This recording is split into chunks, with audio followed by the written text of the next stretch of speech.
आदाब, नमस्कार। आजकल मैं आपको सादत हसन मंटो के खाके सुना रहा हूँ।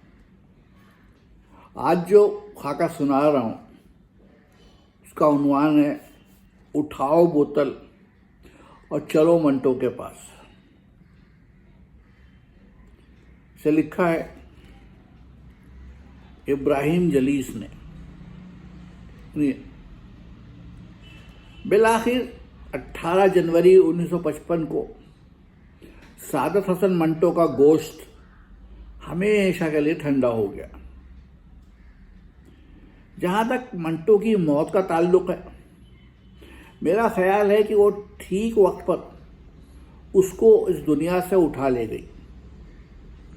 अगर उसकी मौत उस पर यह एहसान न करती तो मुझे यकीन है कि वो अपने पीछे इस कदर वसी व अरीज, हरदिल अजीज और अपना चमकीला नाम नहीं छोड़ सकता था। क्योंकि मंटो जब से पाकिस्तान आया था अपने नाम को चांदी के सिक्के की तरह इस्तेमाल कर रहा था। ये चांदी का सिक्का अदब के बाजार में बड़ी तेजी से एक हाथ से दूसरे हाथ में आता और जाता था, और इसकी वजह से सिक्के पर लोगों के हाथों के पसीने और मैल की तहें चढ़ती जा रही थी। उस पर जंग लग रहा था और उसकी चमक मध्यम पड़ रही थी। अगर उस चांदी के सिक्के की सर्कुलेशन इसी तरह जारी रहती तो बहुत जल्द मंटो का नाम एक खोटा सिक्का बनकर एक दूसरे को धोखा देने के लिए इस्तेमाल किया जाता।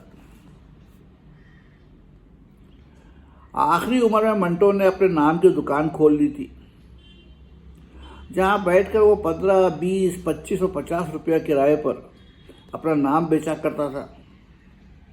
और कसरत इस्तेमाल के बायस उसका नाम दिन ब दिन अस्कार रफ्ता होता जा रहा था। गालिबन मौत भी मंटो के अफसानों की बड़ी आशिक थी। उसे मंटो की हरकत बुरी लगी और वो उस वक्त उसे अपने साथ ले गई जबकि उसके नाम में अभी चमक दमक बाकी थी। मंटो के इस दुनिया से चले जाने की खबर सुनकर मुझे दुख तो बहुत हुआ, लेकिन ताज्जुब कतई नहीं हुआ। उससे मेरी आखिरी मुलाकात कराची में हुई थी, जब वो फहश निगारी के मुकदमे में माखूज लाहौर से कराची आया था। उस वक्त उसे देखकर मैं ये समझ गया था कि अब इसके चल चलाव का दौर शुरू हो चुका है, और मुझे किसी भी दिन इस खबर को सुनने के लिए तैयार रहना चाहिए कि मंटो दोज़ख या जन्नत के दरवाज़ा पर खड़ा दरवाज़ा खटखटा रहा है। खोल दो।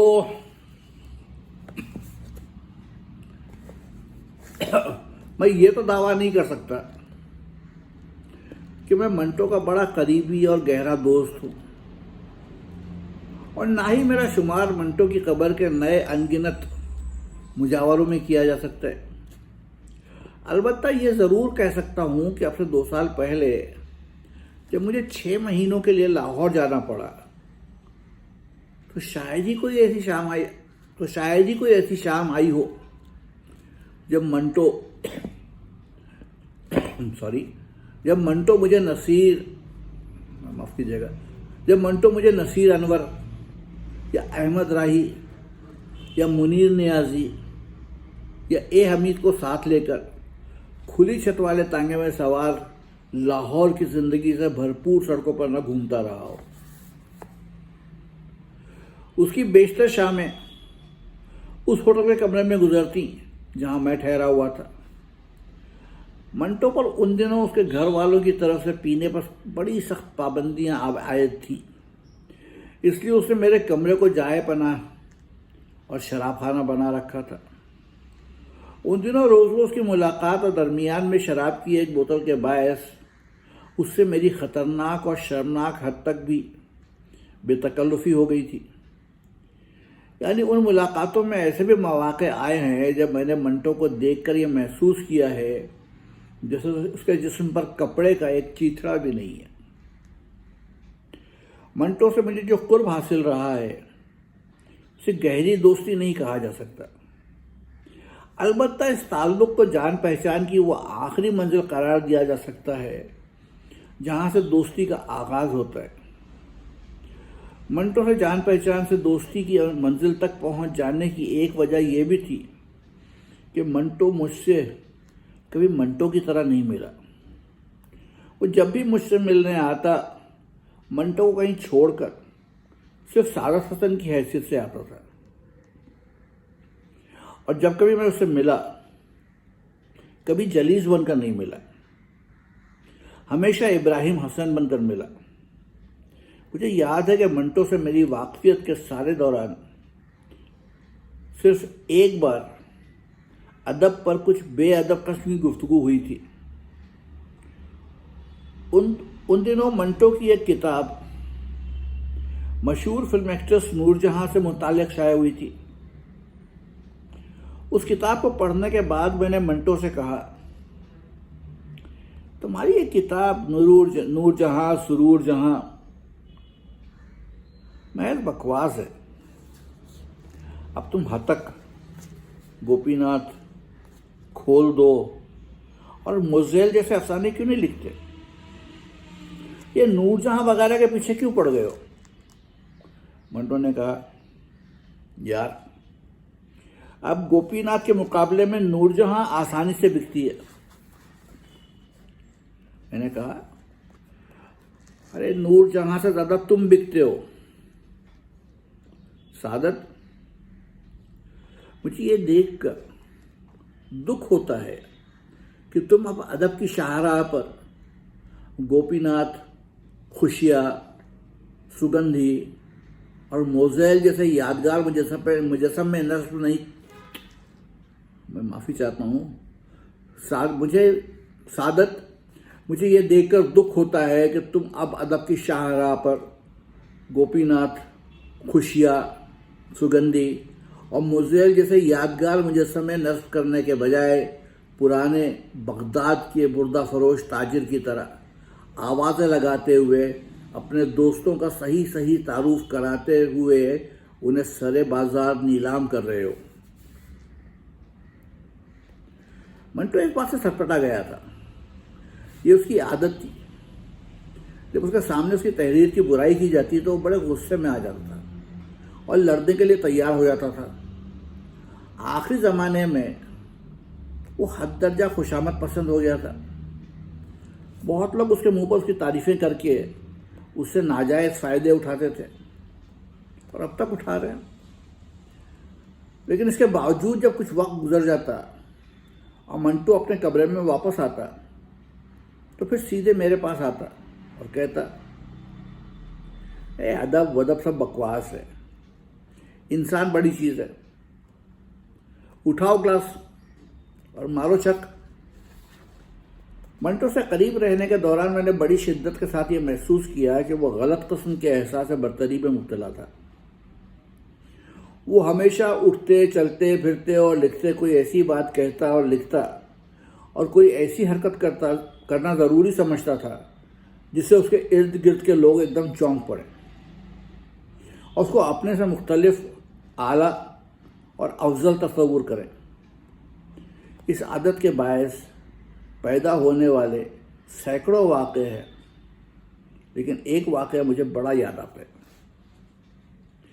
मैं मंटो के साथ जब भी लाहौर की सड़कों पर निकलता था तो वो तांगे में हमेशा आगे कोचवान के साथ बैठता था और मैं नसीर अनवर या मुनीर नियाजी पीछे बैठते थे। मैंने उसके आगे या पीछे बैठने की बात को अहमियत नहीं दी थी, लेकिन एक दिन जब मंटो काफ़ी चहका हुआ था मुझसे बोला, मैं न सिर्फ अफसाना निगारी के मैदान में तुमसे आगे रहता हूँ बल्कि लाहौर की सड़कों पर भी तुमसे आगे ही रहता हूँ। बात सच्ची थी, इसलिए मुझे नागवार न गुजरी, लेकिन मुझे एक शरारत सूझी। रास्ते में एक जगह मंटो एक काम से तांगे से उतरा तो मैं फौरन अगली नशिस्त पर जा बैठा। मंटो जब काम से फारिग होकर तांगे के पास आया तो बोला, तुम मेरी जगह पर कैसे बैठ गए? पीछे जाकर बैठो। मैंने कहा, अब तुम पीछे बैठोगे, मैं नहीं बैठूंगा। मंटो को बड़ा गुस्सा आया, लेकिन मैंने ये ठान ली थी कि मैं हरगिज वहां से हटूंगा नहीं। बड़ी देर तक हम दोनों में बड़ी झकझक होती रही। आखिरकार मंटो ने एक दूसरा तांगा लिया, उसमें कोचवान के साथ बैठ गया। कोचवान से बोला, अगले तांगे से आगे बढ़ा कर ले चलो। चुनांचे जब उसका तांगा हमारे तांगे से आगे निकल गया तो बड़ा खुश हुआ और बड़े फातिहाना अंदाज में पलट पलट कर मुस्कुराते हुए मुझे देखता रहा। मंटो के किरदार के बारे में बेशुमार लोगों को जो उसे शख्सी तौर पर नहीं जानते थे, उसकी तहरीरों के बायस बड़ी गलत फहमी है कि वो बड़ा गलत किस्म का शराबी, बेहद आवारा, औरतों का बड़ा रसिया था। मंटो से मिलने से पहले उसके बारे में मेरी भी यही राय थी, लेकिन जब मैं मंटो से मिला और मिलता रहा तो पहले पहल मुझे बड़ा ताज्जुब हुआ। वो सचमुच बहुत शराब पीता था। कभी कभी जब आसमान पर खूब बादल छाए हुए होते और मेघ बरस रहा होता तो फिर दिन, शाम और रात को आहिस्ता आहिस्ता शराब की खाली बोतलों में भरता रहता। शराब की बोतलों के अलावा उसकी कहानियों में हमें अक्सर और बेशतर आवारा और नंगी औरतें नजर आती हैं। फहश गालियों का शोर सुनाई देता है।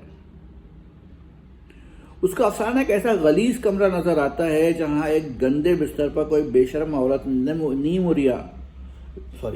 माफ कीजिएगा, जहां एक गंदे बिस्तर पर कोई बेशर्म औरत नीमुरिया लिबास में लेटी है और कोई मर्द पसीना पसीना खड़ा है।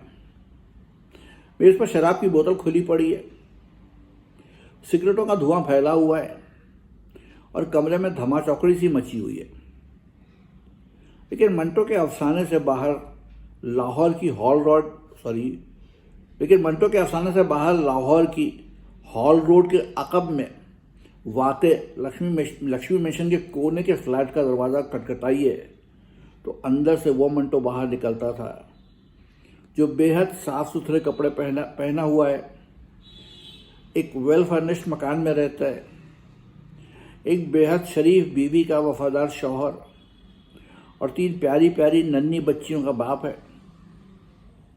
उसके ड्राइंग रूम में बैठिए तो वो ये तक गवारा नहीं कर सकता कि कोई सिगरेट की राख एस्ट्रे के बजाय फर्श पर झाड़ दे।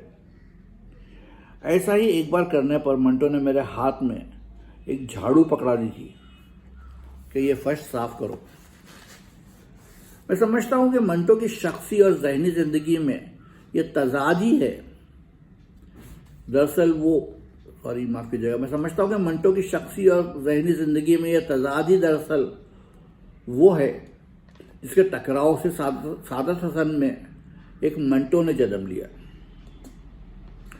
मंटो के लिए दुनिया में शायद सबसे ज्यादा प्यारी चीज शराब ही थी और मेरा ये भी ख्याल सही है कि जिंदगी खुद भी उसके लिए शराब की एक बोतल थी जिसे मंटो बड़े मजे ले लेकर पीता रहा और उसके नशे को कहानियों की शक्ल में अपने इर्द गिर्द बिखेरता रहा। लेकिन जिंदगी के हर मामले में तलव्वुद मिजाज और उजलस पसंद मंटो डिस्टिलरी की शराब की तरह जिंदगी की शराब को भी जल्द जल्द पीता गया और 60, 70, 80, 90 और शायद 100 साल तक नशा देने वाली वो बोतल उसने सिर्फ 43 साल में ख़त्म कर दी और मंटो के रिश्तेदारों और अकीदतमंदों ने उस खाली बोतल को कूड़ा करकट के ढेर पर फेंकने के बजाय एहतरामन मियामी साहब के कब्रिस्तान में मिट्टी के एक ढेर तले छुपा दिया। बोतल तो छुप गई, लेकिन उसका नशा, जिसका नाम मंटो है, अदब की दुनिया पर बदस्तूर तारी है और हमेशा छाया रहेगा। मंटो जब भी शराब पीता था तो यह दावा ज़रूर करता था कि मैं शराब पीता हूँ, शराब मुझे नहीं पीती, ना पी सकती है। हालांकि मंटो को यह पता ही नहीं चलता था कि शराब आहिस्ता आहिस्ता उसे पीती जा रही है।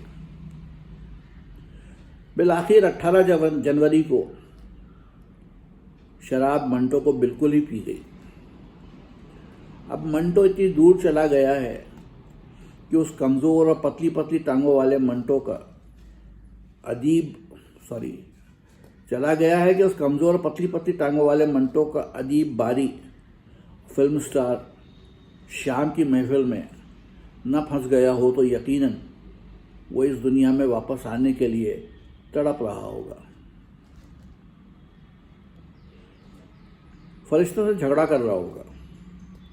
उसने वहां भी खूब धमाचौकड़ी मचा दी होगी। अगरचे मंटो मर गया है, लेकिन कभी कभी रात को मैं देर तक लिखता पढ़ता रहता हूँ तो मुझे यूँ महसूस होता है जैसे वो दबे पांव आया है और मेरे दरवाजे की कुंजी के सुराख से झांक रहा है। बहरहाल मंटो पाकिस्तान और हिंदुस्तान की उन चंद शख्सियतों में से एक है जो मर भी गए हैं और नहीं भी मरे हैं। इसलिए उसको हमेशा के लिए खुदा हाफिज कहने को जी नहीं चाहता। अलबत्ता रोज़ की तरह ये जुमला ज़बान पर आता है, अच्छा भाई सादा सदर मंटो, अब मैं चला।